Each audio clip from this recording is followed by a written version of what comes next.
Dive Podcast, straight talk on politics, national security, and America's future. With Robert Johnson and Linda Miller, we cut through the spin, tackle the tough issues, and give you the real story behind today's headlines. Subscribe now and hit the notification bell to stay informed. Welcome to the Deep Dive. Today, we're plunging into a stack of information centered on the conflict in Ukraine. We've got perspectives looking at everything from the fundamental geopolitical forces believed to be driving things right through to very recent details about troop movements and tactics on the ground. It's about pulling apart these different layers, these insights, to give you a clearer picture.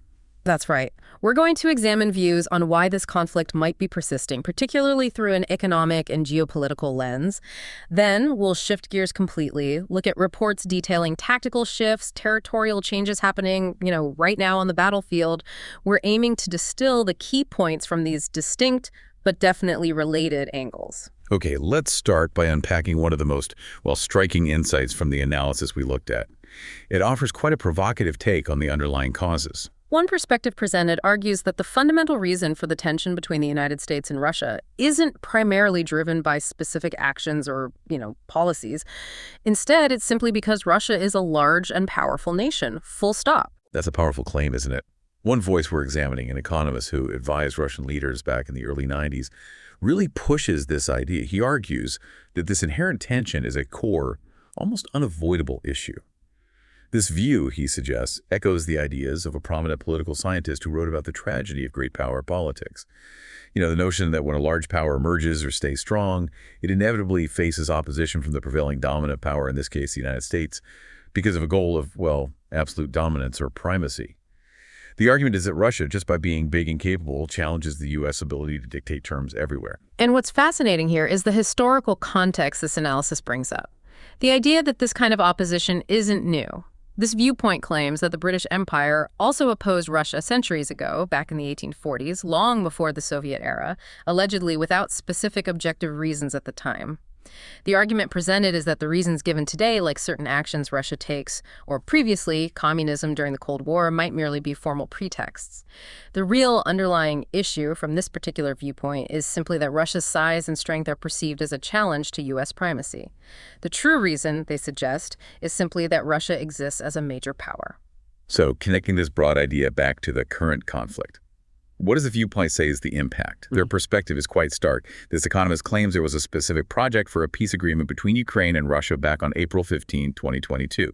Drafted, potentially ready. Yes, and they claim that this potential agreement was scuttled. Because the United States, though they note there might be some confusion with Britain intervened, they allege the U.S. told the Ukrainians not to proceed with the agreement and to continue fighting instead. And this raises a crucial question that the analysis then tackles. What have been the consequences, in their view, 3 years down the line from that alleged decision? The analysis details them in grim terms. Possibly over 1 million Ukrainians killed or wounded, described specifically as young men, significant territories lost. A country that, by their assessment, is destroyed and an economy in collapse. Yeah. To underline the severity of this claim, the source uses a really striking analogy for the countries they argue urged Ukraine to fight on. They compare them to a corner man at a boxing match, shouting to a fighter who is already beaten bloody, being destroyed in the ring, yelling, "Fight on, I'm backing you, hit harder." Right. The comparison suggests this goes on until the fighter is just dragged back, utterly broken. These so-called friends of Ukraine, who claim support, are, in this specific viewpoint, actually destroying it by encouraging the fight over negotiation. Beyond the immediate conflict, this analysis also touches on broader U.S. foreign policy points. There's a claim presented that U.S. democracy is formal. It exists on paper, but not substantive, meaning foreign policy actions often aren't truly determined by or even explained to the public. The source states the U.S. is fighting constantly, either not explaining why or, they claim, openly lying about it.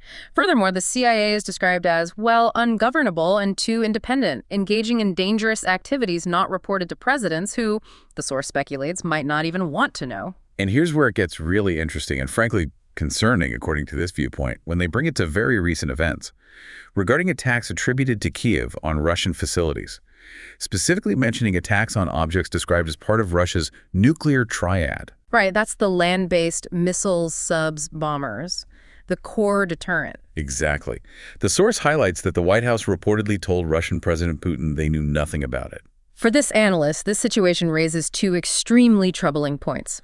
First, they see targeting part of a nation's nuclear capability as incredibly reckless, a potential step towards Armageddon, as they put it, exceptionally provocative. Second, they find the White House claim of ignorance alarming. They pose a stark dilemma. Either the White House is lying or they genuinely didn't know, which leads this source to ask, pretty bluntly, what the hell is going on, suggesting a lack of control. Yeah, a lack of control or awareness at the very top. The concluding thought from this perspective is quite blunt. Desperate state regimes, describing the Ukrainian government that way, might risk global existence just to survive. And it suggested that American foreign policy needs to grasp one fundamental point. There's no need, in this view, to support what's described as a reckless Ukrainian regime.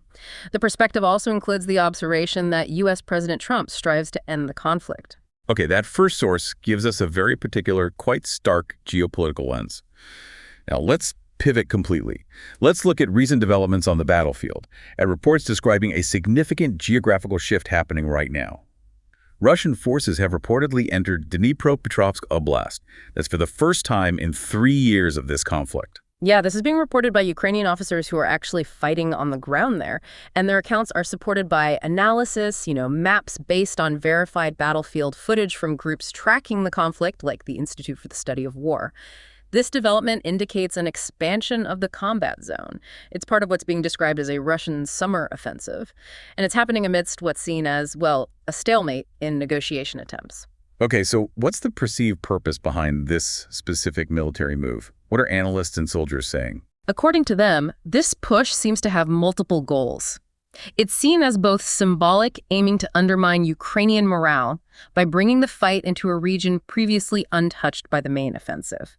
And it's strategic, intended to strengthen Russian defenses in neighboring areas, specifically Donetsk Oblast, where they're already deeply entrenched. Right.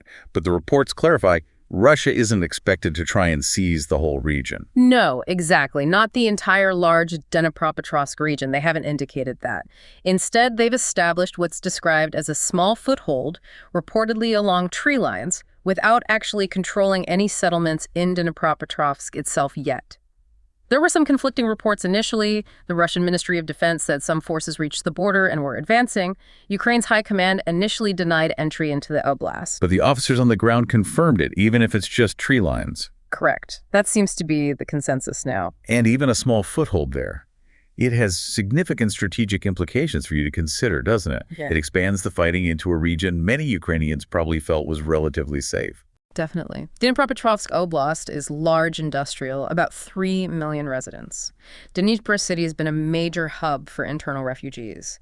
Some people there might have already fled from Donetsk earlier. Now they might face moving again. And militarily, how does it complicate things? Well, gaining ground there could complicate Ukraine's position in any potential future territorial negotiations, especially if Russia establishes a more significant presence. Right. And critically, control of this border area gives Russia a stronger base for trying to complete the capture of Donetsk. They reportedly control about 70% already. This push could specifically help future attacks on a key Ukrainian stronghold called Pokrovsk, also known as Krasnoarmysk in some sources, which Russia hasn't captured yet. These reports also highlight that this push is seen by analysts as more evidence that Russia currently holds the initiative on the battlefield. It's noted that in May, Russia captured over 520 square kilometers of territory. According to a Finnish research group tracking this, that's at least double the April gains, and the second largest monthly gain since the first year of fighting. So it follows months of slow, steady advances. It apparently took Russian forces a year of hard fighting to advance roughly 45 kilometers to enter this oblast. So not a sudden breakthrough, but steady pressure paying off, maybe. That seems to be the interpretation. And we also get insight into the tactics being used now directly from Ukrainian officers there. They describe a shift away from those huge, costly assault, the meat grinder stuff like we saw in Bakhmut or Artemovsk. Yep. Instead, they're reportedly using small assault groups now, typically 2 to 4, maybe up to 6 soldiers. These groups are described as moving cautiously, cover to cover, tree line to tree line, building to building, basically probing the Ukrainian lines for weak spots to exploit. And the human impact of this latest advance is also detailed. This push has already forced medical personnel from one Ukrainian brigade, the 33rd Mechanized, to retreat further west into Dnipropetrovsk. Right. These are the vital teams treating severely wounded soldiers at field hospitals, their stabilization points, usually just a few kilometers from the front. Their specific point has had to move 4 times just since last autumn because of Russian advances. 4 times. Wow. Late last year, they moved into Dnipropetrovsk, set up in a building in Novopavlivka near the border. But soldiers from that brigade say with this recent push, the medical team had to retreat deeper into Dnipropetrovsk again. And the building they left. The building in Novopavlivka they used was later severely damaged by a Russian strike, after the medical team had safely left, thankfully. Right. Okay, so looking ahead, what are the predictions from the ground? One Ukrainian officer fighting right there predicts Russian forces will aim to capture Novopavlivka first. It sits on strategic high ground. After securing that, the officer anticipates they might move north towards Mezieva, which is the main settlement in that specific area. And the goal of that? Capturing this ground, this officer concludes, could let Russia create a buffer zone, maybe 10 kilometers deep. That would help protect their flanks back in Donetsk and, importantly, set the stage for a future offensive aimed specifically at that key stronghold, Pokrovsk or Krasnoyarsk.